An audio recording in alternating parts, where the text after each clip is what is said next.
would be very surprising if Israel had any respect for any legal actions that might take place.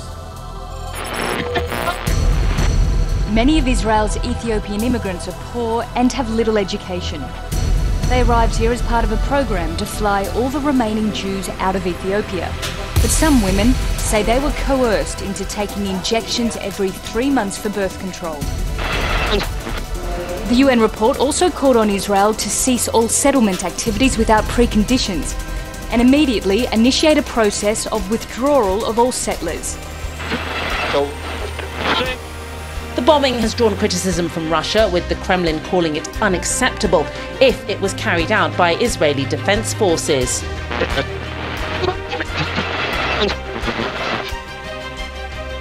And in that note, you are back with Radio Free Canada as we take a look around the world in activism, and we take a look specifically at Israel. Right now, we're at the cusp of World War III. The major news is not reporting the details surrounding that and what's going on in the major news. Yeah, we're looking beyond the matrix, beyond the fantasy world that the major news is presenting, and looking at the real instigator of instability in the Middle East. So we're here to cover the story, and they're not. Stay tuned. Make sure that you get informed and question everything that we're talking about, because we are not going to make story or make commercials saying trust us, because we want you to get informed, and we're urging absolutely everybody with human values to start the process of disarming this Western culture and taking their guns away. Let's get into it. Well, to discuss that a bit further, we're now joined by Paul Larudi, who is with the Free Palestine Movement, and he's joining us now via Skype from Berkeley, California. Thanks a lot for joining us, sir. Now, is the end finally coming close for Israel's, incessant use of settlements on Palestinian territories? Oh, I doubt that. I mean, it would be very surprising if Israel had any respect for any legal actions that might take place. All right, so then moving forward then, we've always had the United States as the supporter, a blind supporter in a sense of Israel, which you mentioned a bit in your first answer as well. When will that end, do you think? Do you think that there will come a time when the United States will maybe just say enough is enough? I think Israel is actually very concerned about that, because public opinion is beginning to move in the United States. Now, it could always reverse course and move in the opposite direction, but I don't think that's happening. I think that the American people, and even the Jewish, and maybe especially the Jewish citizens of the United States, are really getting fed up. They're learning more and more about what was kept quiet before about Israel's violations. The internet is making such information available to them, and I think that both Israel and the United States are looking towards the possibility within, I don't know what the time period is, it could be 6 months, it could be 10 years, that the United States, the public in the United States will want to stop the aid to Israel and stop supporting Israel diplomatically as well. And also, it's possible that the United States will not find Israel to be to their strategic advantage. So this is, I think, a matter of concern. All right, we'll have to leave it there for now. That was Paul Larudi with the Free Palestine Movement, speaking to us live from Berkeley, California. As always, we appreciate your insights. And you know what's happening right now is major news is just falling in line with people who promote war instead of peace. Well, aren't most of the major news companies controlled by Zionists? Zionism is one of those statements that seems to get you in trouble. They think you're anti-Semitic if you're anti-war, especially if you're an anti-Israeli war. And that doesn't make sense. But the Zionist state is practicing ethnic cleansing, and they're working on eugenics now as well. It's kind of crazy. Eugenics, you think, went out, with the Germans, but actually it's in hard. What's happened to the Palestinian people is apartheid. Eugenics has raised its ugly head. And where's major news on this? Yeah, I know. It's insulting what's going on, and the way the CBC and the CTV are just falling in line. We're not them. Make sure you stand against war. You stand up within the communities you're in, and make sure you stand up for intellect and reason. Let's run the clip, and you make up your own mind, okay? What do you got? This is they're forcing birth control on Ethiopian Jews. It's insulting. Let's run the clip. Let's get informed. Many of Israel's Ethiopian immigrants are poor and have little education. They arrived here as part of a program to fly all the remaining Jews out of Ethiopia. But some women say they were coerced into taking injections every 3 months for birth control. At the meeting, they said, you don't need to give birth so many times. If you give birth a lot, you will suffer in life. You need a job in Israel.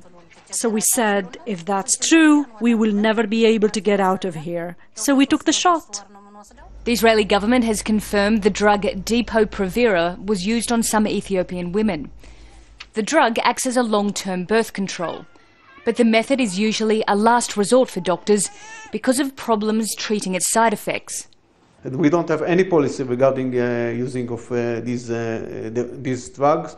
As I said, the Minister of Health does not issue guidelines, neither in Ethiopia nor in Israel, what drug to use. Activists are calling for an investigation into the use of the contraceptive when the women were in transit camps in Ethiopia and also in Israel. There are around 120,000 Ethiopian Jews in Israel. Many of them live in these underprivileged areas and struggle to integrate. But leaders of their community say that over the last 10 years, the number of births of Ethiopian Jews has dropped by half. Some human rights groups say Depo-Provera could be the reason. It can take a long time to become fertile again after taking this drug. We need to see if it was intentional, if there was a policy saying that we want or need to reduce the birth rate of Ethiopian women. And this needs to be inquired. Ethiopian Jews arrive in Israel hoping to start a family and have a better life. But many women now feel the state has been controlling their fertility. Nicole Johnston, Al Jazeera, Jerusalem. And so we want you to get informed about this and the fact that they also put a calorie limit on Palestinians. Yeah. Okay, and that was really messed up news that wasn't carried by major news. Also, you know, what they're doing in Syria, the bombing missions. Okay, we've got a clip coming up talking about Israel declaring war, and then the Western media just falling in line with that. Yeah, I know, but aren't they supposed to be the shining beacon of democracy in the Middle East? Okay, let's run the clip. Let's talk about the UN and their opinion. Israel calls it a biased report. Palestinians say it's courageous. The UN Human Rights Council says the transfer of Israeli civilians into the West Bank is against the 1949 Fourth Geneva Convention and could be tried as a war crime in the International Criminal Court. By refusing to comply with international law and the will of the international community, Israel itself is acting outside the law. The UN report also called on Israel to cease all settlement activities without preconditions and immediately initiate a process of withdrawal of all settlers. It also says the settlements are leading to a creeping annexation that prevents the establishment of a contiguous and viable Palestinian state.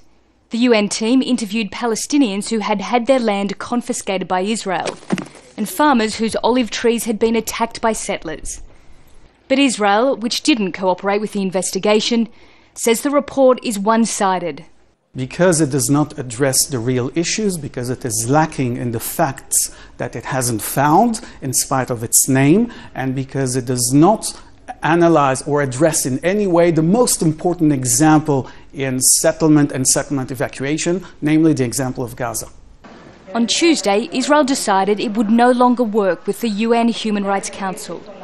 It became the first country to boycott a review of its human rights record. Its representative didn't show up for the meeting.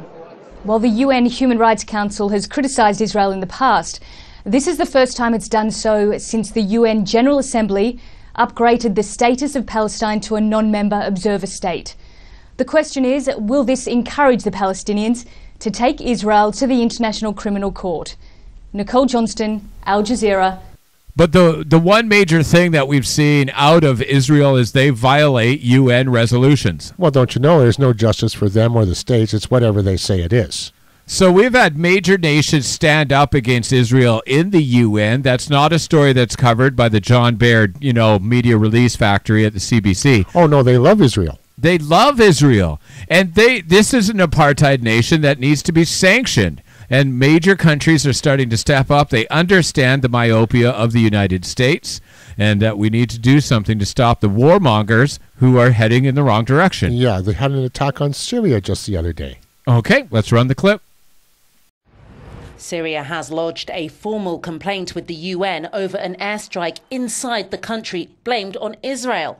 There's confusion over what was actually hit, with Syrian state television reporting 2 people killed and 5 injured in the strike against a research centre in Jambriya, near Syria's border with Lebanon. American officials say it was a convoy carrying weapons to Lebanon for militant group Hezbollah. The bombing has drawn criticism from Russia, with the Kremlin calling it unacceptable if it was carried out by Israeli defense forces. So we made a very careful conclusion that if the information is confirmed, then this is of course a serious breach of the basic norms of international law. Repeating Ankara's earliest assessment that the Syria crisis would lead to wider problems for the whole of the Middle East, a spokesman from Turkey's foreign ministry said, "We have been watching the developments in the media. This incident shows how complicated the situation in Syria has become and how it threatens international peace in the region." There's been no word from Israel confirming or denying whether IDF jets carried out the bombing, or reports from Lebanon that Israeli planes were in Lebanese airspace during the time of the attack. What we want you to do is get informed. It's Zionism, and it is not anti-Semitic to say that a nation should stop warfare. Can you imagine any other country behaving in this manner? Only the United States and Pakistan. Okay? And that's the same thing, and they're talking about it. Yeah, because Israel's our ally, don't you know? I'm not seeing the logic, and remember, we've got a whole bunch of people who attend a building every Sunday, lock that building up tight after an hour, and say that they stand for peace and love. We do not see them standing out in the streets against violence and weapons. No, and that's the truth. There's a certain carpenter who may disagree with them.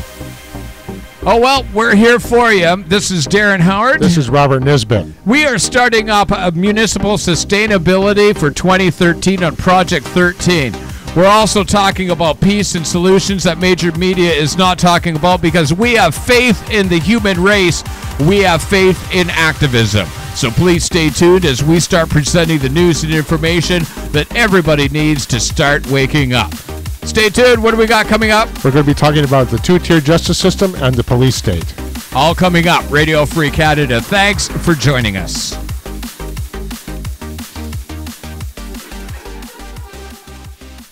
Since 1971, when President Nixon took the United States off what was left of the gold standard, the world has operated under a system of money called fiat.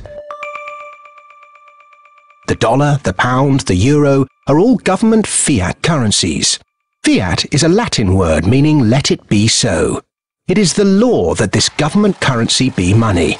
Indeed, without that legal enforcement, and the fact that we must pay taxes in this money, that dollar bill or that computer digit that represents a dollar would be pretty much meaningless. Only the government has the power to issue fiat money, but banks can create it through lending.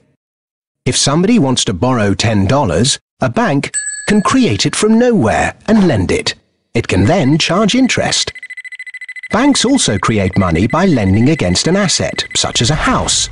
They're given the deeds to the house, and they create the money out of nowhere and lend it, at interest, of course. But who benefits?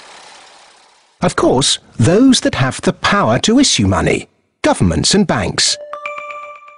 They haven't had to do anything productive, they just create money. However money is created, be it through lending, fractional reserve banking, financial bailouts, or old-fashioned money printing, banks are always at or near the top of the money-issuing pyramid. In reality, this process of creating money only redistributes wealth from the bottom to the top of the pyramid. And thus that ever-increasing gulf between rich and poor gets bigger and bigger and bigger.